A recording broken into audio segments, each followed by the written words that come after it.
Dan sholat itu kan berhadapan sama Allah, namanya munajat. Munajat itu bahasa gaulnya curhat, ketemu curhat ngobrol sama Allah. Dan pasti tidak lewat mulut. Curhat kita sama Allah itu pakai hati. Makanya ada wassolatul wusto. Dan ada sholat kolbu. Nah, dirumuskan oleh si Abdul Qadir Jailani, kalau sholat wajib yang lahir itu cuma 5. Sholat kolbu inilah yang anytime.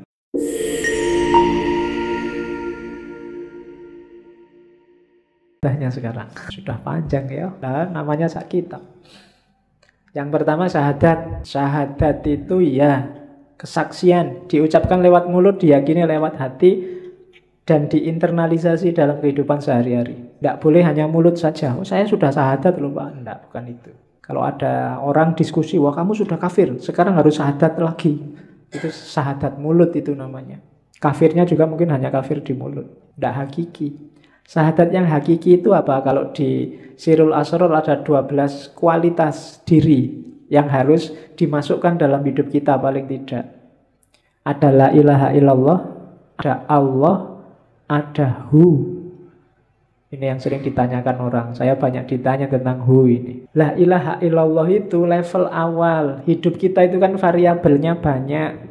Level takholi itu la ilaha illallah. Buang semua, sisakan Allah saja. Kalau kita sudah sukses dengan membuang segala yang bukan Allah, baru masukkan Allah. Makanya wiridnya Allah, Allah, Allah. Kalau level Allah kita semakin naik, kesadaran kita semakin tinggi.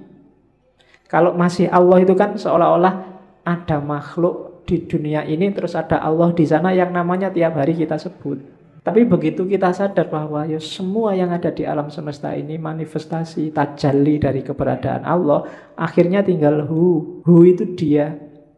Bahasa Arab dari huwa. Di mana-mana ada dia. Maka wiridnya tinggal Hu. Itu juga masih berjarak, nanti pada puncaknya sudah tidak ada kalimat lagi. Jadi ada Allah, awalnya la ilaha illallah, terus Allah, terus huwa. Dia. Terus kualitas yang lain yang harus kita hidupkan dalam kehidupan sehari-hari. Yang pertama al-haqqu. Kita harus, Allah itu maha kebenaran, dan kita harus menghidupkan kebenaran dalam hidup kita. Orang yang hidupnya memilih jalur bukan jalur kebenaran, berarti dia keluar dari syahadat, keluar dari kesaksiannya bahwa satu-satunya yang layak disembah hanya Allah. Yang kedua hayyun, maha hidup. Hiduplah sebagai manusia dengan segala tanggung jawab tugasmu sebagai abdun dan khalifah. Qayyum, maha tegak, maha berdiri. Qahar, maha menaklukkan. Fattah, fattah itu pembuka. Wahhab, maha memberi. Ini dalam hidup kita sehari-hari, dasarilah dengan ini. Yakinlah bahwa apapun yang kita peroleh di dunia diberikan oleh Allah. Apapun masalah kita, Allah yang ngasih solusi, ya Fattah. Apapun yang kita alami dan kita lakukan dalam hidup kita, itu Allah lah yang menentukan. Namanya Qahar. Dan apapun yang terjadi, Allah yang mewujudkan. Qayyum. Ini prinsip-prinsip yang kita jalani setiap hari. Kalau kita yakin ada orang lain yang bantu kita mewujudkan keinginan kita, bukan Allah, berarti menyalahi syahadat, dan seterusnya. Dan yang tiga yang terakhir itu wahid, ahad, somad. Wahid itu ahad itu yang satu-satunya, tunggal. Kalau wahid dalam hidup kita, Allah harus nomor satu. Urusan apapun tidak boleh mengalahkan urusannya Allah. Itu berarti wahid. Kalau wahid nanti ada isnen, ada salasa. Nah, Allah harus selalu number wahid, selalu nomor satu. Ngaji apa jalan-jalan? Kira-kira yang lebih disukai Allah yang mana? Oh, lebih disukai ngaji. Aku milih ngaji. Itu berarti wahid. Allah kita nomor satukan. Cari pacar dulu apa kuliah? Yang diridhoi Allah. Yang sunnah itu nyari istri, Pak. Jadi saya nyari pacar dulu, Pak. Allah lebih suka kita punya anak banyak misalnya. Pokoknya cari prinsip yang menomorsatukan Allah dalam hidup. Yang kedua ahad. Kalau ahad itu ya Allah lah satu-satunya. Selama ini kita mendefinisikan tauhid itu Allah yang ahad, ya, yang maha esa, yang tunggal. Cuma dalam prakteknya yang membuktikan bahwa kita yakin Allah ahad itu Allah yang wahid. Ketika Allah kita nomorsatukan dalam hidup kita. Buktinya apa bahwa Allah itu wahid? Allahus somad. Qul huwallahu ahad, Allahus somad. Itu Allah wahid, buktinya Allah wahid, Allah somad. Allah satu-satunya tempat kita bergantung. Jadi satu-satunya tempat kita bersandar itu Allah. Itu baru kita syahadat beneran. Kita tidak menggantungkan diri pada ijazah, pada IP, pada gelar, pada uang, pada jabatan, pada pekerjaan. Allah saja tempat kita bersandar, itu berarti Allahus somad. Ini kualitas syahadat nomor 1. Mengucapkan syahadatnya gampang, cuma implikasi dan konsekuensinya panjang. Kalau sekedar asyhadu alla ilaha illallah wa asyhadu anna Muhammad Rasulullah saja gampang. Tapi dari situ kan konsekuensinya panjang. Jadi diucapkan lewat mulut tapi juga diinternalisasi dalam hati, diwujudkan nanti dalam perbuatan. Wahid, ahad, somad, hayyun, qayyum, qahar, dan seterusnya. Itu yang syahadat. Terus bersuci. Kalau ini simpel teorinya. Yang kita sucikan 2, lahir dan batin. Sebelum kita sholat ada bab namanya toharoh. Ingatlah kalau kita sedang wudhu toharoh, itu yang disucikan lahir. Sucikan juga batinmu. Siapa tahu masih najis, siapa tahu masih kotor. Konsep menyucikan diri paling simpel ya tadi, taubat terus ikhlas. Cuma prosesnya panjang. Kadang-kadang untuk penyucian batin orang butuh guru. Jangan disucikan sendiri pakai teori sendiri. Nanti kamu ngarang sendiri, Pak. Saya pokoknya ambil nafas 3 kali aja, Pak. Berarti sudah bersih. Semua kotor-kotor dalam diriku itu ngarang berarti. Ada baiknya nyari guru yang kamu anggap ngerti gimana caranya membersihkan diri, menyucikan batin. Jadi selama ini kita hati-hati sekali biar zahir kita suci. Mau sholat, jangan-jangan celanaku ini kotor, kena najis, terus ganti sarung. Jangan-jangan kan kita sering begitu. Ya bagus, cuma pernah nggak kita khawatir hati-hati dengan kesucian batin. Mau sholat dulu, batinku sudah suci belum ya? Jangan-jangan masih ada hasud, dengki, iri, cuek, dan seterusnya.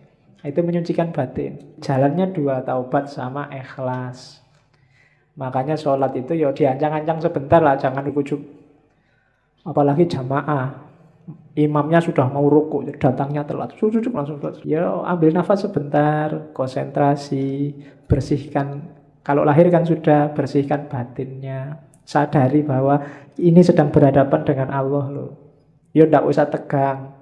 Tapi juga kalau bahasa agama itu kan sholat itu rumusnya 2. Khudu' sama khusyuk. Khudu' itu aktivitas fisiknya, khusyuk itu aktivitas batinnya. Jadi khudu' itu tunjukkanlah bahwa ini sedang sholat, sedang berhadapan dengan Allah. Jangan bikin gerakan aneh-aneh, jangan mengucapkan yang aneh-aneh. Itu yang oleh para ahli fikih dirumuskan macam-macam. Ada yang tidak boleh gerak 3 kali, tidak boleh macam-macam, itu sudah. Itu dari para ahli fikih. Intinya apa? Fisiknya harus khudu', tunduk, menunjukkan sedang berhadapan dengan Allah. Ya mungkin logikanya kalau sudah gerak 3 kali berarti sudah nggak konsen sudah. Cuma ya nggak harus diartikan letter luck, nanti bingung. Kadang-kadang digigit nyamuk terus kamu pun 1, 2, 3. Wih sudah 3, bingung kamu ini. Ini saya balik ke sini 4, gagal sholatnya. Tapi kalau nggak balik gimana? Masa gini terus? Oh, itu namanya kaku. Ya khudu lah sementing. Ya gerak langsung gini kan tidak apa-apa. Asal geraknya nggak gini-gini dulu, apa gini-gini dulu. Ya. Ternyata tidak apa-apa, harus 3 begini dulu ya enggak. Itu namanya tidak khudu. Jadi asal khudu sama khusyuk. Oke, itu untuk penyucian. Nah ini yang unik. Minggu depan kita perdalam versi Jawanya. Sholat, ya nanti dijelaskan panjang tentang sholat 5 waktu ya. Dalilnya si Abdul Qadir Jailani, sholat itu ada 2 jenis. Sholat lahir sama sholat batin atau sholat kolbu.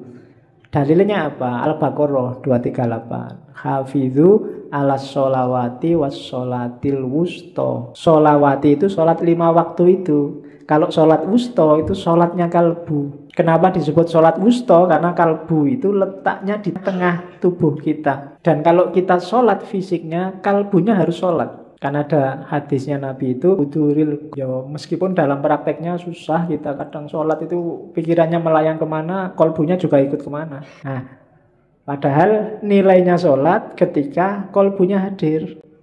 Dan sholat itu kan berhadapan sama Allah, namanya munajat. Munajat itu bahasa gaulnya curhat, ketemu curhat ngobrol sama Allah.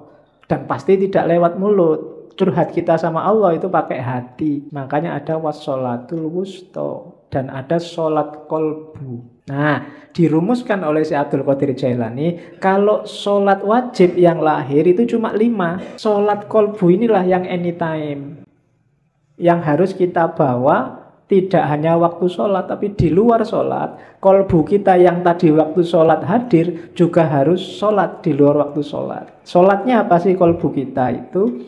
Ini loh. Jadi sholat kolbu itu tidak ada waktunya, terus-terusan. Ini yang sholat tanha anil fasya' wal mungkar, itu sholat kalbu. Biar sholatnya tidak fisik saja, dilakukan terus-terusan. Yo, simbolisnya masjidnya itu hati. Harus berjamaah itu apa? Seluruh anggota tubuh, seluruh batin harus ikut. Kemudian imamnya apa? Ketundukan pada Allah. Kiblatnya apa? Ya Allah yang ada di mana-mana. Jadi kalau sholat wajib yang 5 waktu, simbolisnya sama semua ngadep kiblat. Tapi sholat kolbu ini, karena di mana-mana ada Allah, ya segala aktivitas kita, saya ngaji ngadep ke timur, kamu ngadep ke barat, ada yang ngadep ke utara, ada yang ngadep ke selatan. Kalau ini dalam rangka tunduk pada perintahnya Allah, itulah sholat kolbu. Wajahnya Allah ada di mana-mana. Jadi hidup yang selalu mempertimbangkan apa keinginannya Allah, apa yang dimaui Allah. Itulah sholat kolbu. Prinsipnya apa? Katanya Syekh Abdul Qadir Jailani, iyyaka na'budu wa iyyaka nasta'in. Sehari-hari hidup kita, bawalah iyyaka na'budu wa iyyaka nasta'in. Hanya padamu ya Allah aku tunduk, aku menyembah, dan hanya padamu aku minta tolong. Jadi meskipun keluar dari masjid, sudah selesai sholat wajibnya, kolbunya harus inilah nanti kualitas sholat yang bisa tanha anil fasya wal mungkar. Jadi kalau kalian heran, Pak, ini ada orang sholat wajibnya rajin, tiap hari ke masjid, 5 waktu nggak pernah telat, tapi kok masih mau korupsi ya? Masih mau menyakiti orang lain ya? Kata-katanya masih menyakiti hati orang lain. Nah, itu yang sholat baru fisiknya, kalbunya belum sholat. Katanya Syekh Abdul Qadir Jailani, ya harus sholat kolbu. Tidak hanya di masjid, tapi setiap detik kehidupannya isinya adalah sholat. Itulah nanti yang disebut sholat batin. Zakat sekarang, namanya aja ibadah. Ada zakat batin. Zakat batin itu yang jelas menyucikan harta dan diri. Zakat itu kalau istilah di kitab itu sedekah yang indah. Ingat kalau zakat jangan mikir balasan. Kalau sedekah jangan mikir balasan. Yang jelas mikir balasan itu menunjukkan tidak ikhlas. Saya sedekah sekian, tenang aja, nanti kembalinya. Itu berarti mikir balasan. Itu namanya sedang dagang sama Allah. Mana uangnya? Semua sini. Kita sedekahkan. Tunggu aja, besok akan kembali berkali-kali lipat. Nah, itu mikir kembalian, apalagi kembalian yang lebih banyak daripada yang dibayarkan. Itu namanya dagang. Jadi rumus pertama orang zakat, jangan mikir kembalian. Terus rumus kedua apa? Zakat ini satu, termasuk sodako, satu jalan untuk menaklukkan ego. Orang itu biasanya sama miliknya itu melekat. Duekku, milikku, jangan sentuh milikku, ya tidak sikat kamu. Nah, itu kan orang biasanya gitu egoisnya. Motorku, habis dipinjam temanmu terus enak aja minjem, ban gembos, bensin gak diganti. Itu kan ciri manusia kan gitu, melekat sama kepemilikannya. Perintah zakat, perintah sodako itu latihan membunuh egomu yang tadi melekat sama dunia itu loh. Latihan dipisah, itu antara lain lewat zakat. Dan jangan dikira kamu zakat, kamu sodako itu nolong orang. Berapa kekuatanmu untuk bisa nolong orang? Kalau Allah mau, orang itu bisa dibikin kaya semua. Enggak. Kalau Allah mau nolong, dan Allah pasti bisa nolong, orang miskin sudah ditolong semua.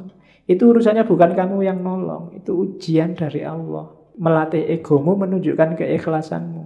Jangan dikira, wah setelah dia miskin, sekarang tak tolong, baru dia kaya. Enggak, bukan kamu yang bikin dia kaya. Jadi kalau Allah mau, semua kebutuhan orang fakir miskin akan terpenuhi. Maka kalau berzakat, jangan niat bantu. Jangan salah, kamu membantu orang karena kasihan, itu juga termasuk ada kesombongan di situ. Emangnya Allah tidak bisa nolong dia? Pasti bisa. Maka kalau kamu zakat, niatilah lillahi ta'ala. Karena Allah perintah saya zakat. Kenapa? Aku itu cuma hambanya Allah kok. Kalau aku punya sesuatu, itu berarti titipan dari majikanku. Siapa? Allah. Hamba itu kan tidak punya apa-apa. Dia miliknya majikannya. Maka semua yang dimiliki hamba itu hakikatnya titipan dari Allah. Tidak layak kita merasa itu hak milik. Dan seorang mukmin sejati tidak pernah mikir selain Allah. Maka apapun yang terjadi dengan dunianya, termasuk berkurangnya hartanya, bagi dia sama sekali nggak masalah. Tidak menggelisahkan. Meskipun bolak-balik di rumahnya ada orang minta-minta, semuanya dikasih seikhlasnya dia. Kan kita sering kan ada orang minta, orang ngemis lah, ada orang di rumah, orang ngamen lah, yang sering bikin kita sebel itu kan. Dari pesantren mana datang, kita wawancarai sampai setengah jam, ngasihnya cuma 5.000. Ini pesantren mana, buktinya mana, suratnya dari Pak RT mana suratnya itu. Nanti akhirnya, wah saya tidak percaya nih mas, ini untuk ongkos saja 2.000. Sering kan kita gitu, pelitnya kita. Oke, ya seandainya ditipu emangnya urusan kita. Kasih aja kalau ada loh ya, kecuali kalau sama-sama tidak punyanya. Mohon maaf ya mas, bukannya nggak mau ngasih, saya juga tidak apa-apa. Nanti yang ngasih malah yang nyari sumbangan, kalau gitu tak sangoni mas itu. Oke, nah itu mental dermawan. Puasa. Kalau puasa sama, puasa lahir, puasa batin. Puasa batin itu kemampuan kita mengendalikan sendiri full time. Kalau puasa lahir kan yang wajib 1 bulan Ramadan. Tapi puasa batin, kemampuan kita untuk tidak tergoda, terkendali, menghadapi dunia. Satu-satunya orientasi kita hanya Allah. Ingin sih ini, tapi kalau ini Allah suka. Nggak aku Allah saja. Pingin sih itu, tapi kalau kayak gitu Allah tidak suka. Ndak Allah saja. Itulah puasa batin. Kalau puasa batin, anytime. Kayak sholat tadi.